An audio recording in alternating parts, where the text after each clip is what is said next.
The power to financially destroy.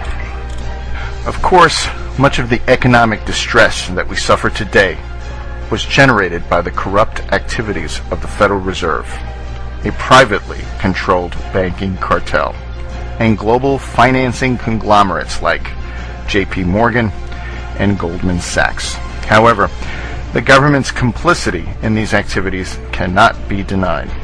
It was the congressional repeal of the Glass-Steagall Act that gave international banks the ability to derivatize massive numbers of mortgages and create the ongoing implosion of the housing bubble. It was the SEC that turned the other cheek for years, while credit fraud flooded markets and rating agencies gave AAA status to toxic and basically worthless assets. It is the bought and paid for U.S. government to this day that defends the Federal Reserve's non-stop quantitative easing, the destruction of the dollar, the real reason why you and I are spending more on gasoline and food, and the increased deficit spending driving our nation even deeper into debt slavery. The passage of the bailouts, despite an 80% opposition from the public, sent a stark message. The government does not care what you think about the economy and will do what it pleases, even if it means destroying your means of fiscal survival. The power to imprison without trial. The NDAA is truly a perfect representation of the kind of power the government would like to have over the people, no questions asked. The Obama administration's half-hearted promise to not use the provisions of the legislation to detain American citizens indefinitely without trial are little comfort, especially when one considers that the man has not kept a single positive promise since taking office in 2008. Frankly, I would have slightly more respect for the president, which isn't much, if he had the guts to come out and admit what the language of the NDAA clearly states, that American citizens can and will be designated as enemy combatants under the rules of war, and that anyone, regardless of citizenship, can be labeled a terrorist for any reason by the executive branch.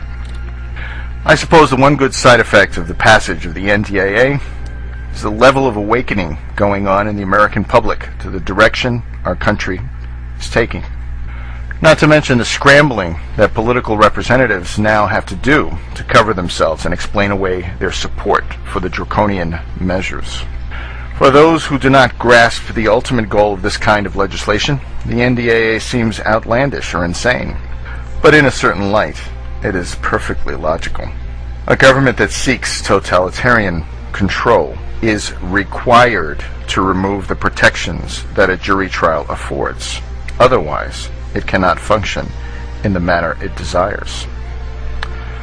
If a person is given the opportunity of a jury by his peers, this takes the ability to criminalize out of the hands of the government and places it in the hands of a third party.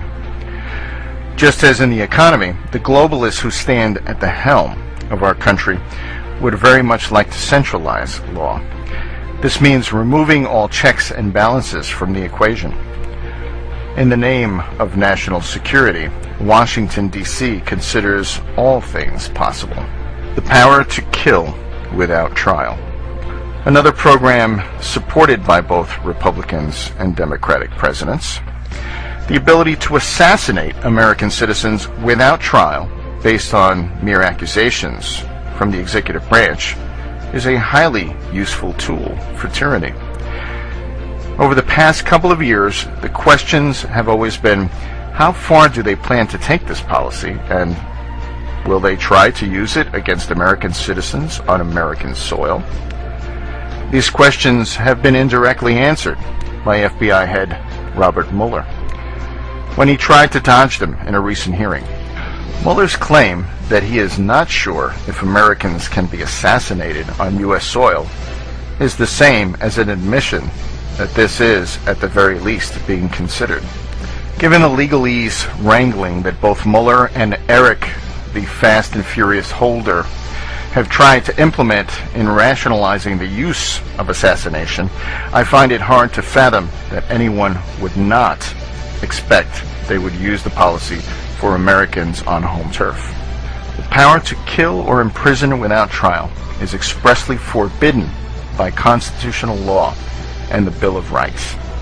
Such abuses were the primary cause of the Revolutionary War, yet here we are again, dealing with the same murderous reasoning with a slightly different face. The power to militarize. Federal fusion centers and funding for law enforcement has irreparably damaged state and county objectivity and opened the door to a steady diet of anti-liberty propaganda for police officials across the nation. Some eat it up and some don't. However, the issue here is one of intention. Why does the federal government feel the need to arm divisions of local law enforcement with automatic weapons, predator drones, and even tanks? Why is Congress going out of its way to free up FAA regulations to allow police organizations unprecedented access to predator drones, up to 30,000 by 2020, for use in civilian airspace? Why does the DHS suddenly need 450 million rounds of .40 caliber ammunition from ATK? And why has Obama quickly and quietly signed the executive order for National Defense Resource Preparedness? Though many will claim the order only rehashes such continuity of government policies seen in older programs like Rex 84, I find it a bit disconcerting that our government suddenly feels the need to rehash Rex 84 powers at all.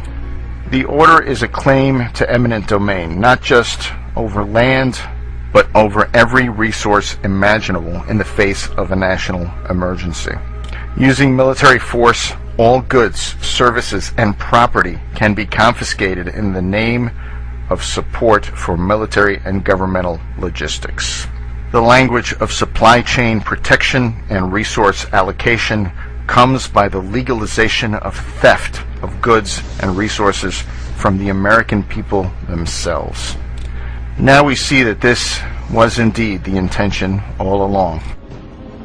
Given what the John Warner Defense Authorization Act allows the President to declare a national emergency and martial law for almost any reason at any time without oversight from Congress for at least 6 months, the possibility of vast programs of resource confiscation become much more likely. The power to militarize a culture at will and to force that culture to work and produce in the name of the state and the benefit of the state is perhaps the most terrifying power of all. It is, for all intents and purposes, the power to enslave. What has our government become? Really, who needs terrorists when you have a government like ours? If it is the widespread destruction of the principles that founded our society that you fear, then the last enemy you need worry about is the Muslim boogeyman. The greatest threat to our way of life is an institution that has always operated right under our very noses and acted with impunity, sheltered by the very borders it is tasked to defend. It is the only group in existence that has the resources, the military backing, and the proven intent to undermine liberty in America. It is the supreme threat to individual freedom in the world today. And the worst irony of all is that it commits every one of its crimes in our name. So there comes a point when we have to decide what kind of respect this brand of monstrosity deserves. It would appear that the government, or at least root elements of it, see the American people as the enemy. And why not? We are, in the end, the only force on the planet in a position to deconstruct the machine. So it only follows that we find ourselves locked in its crosshairs. We have not been given much choice. The only decision left to make is one within each individual. How much do we really need the system? And how much pain and horror are we willing to endure to satisfy its insatiable hunger? Where will we finally draw the line?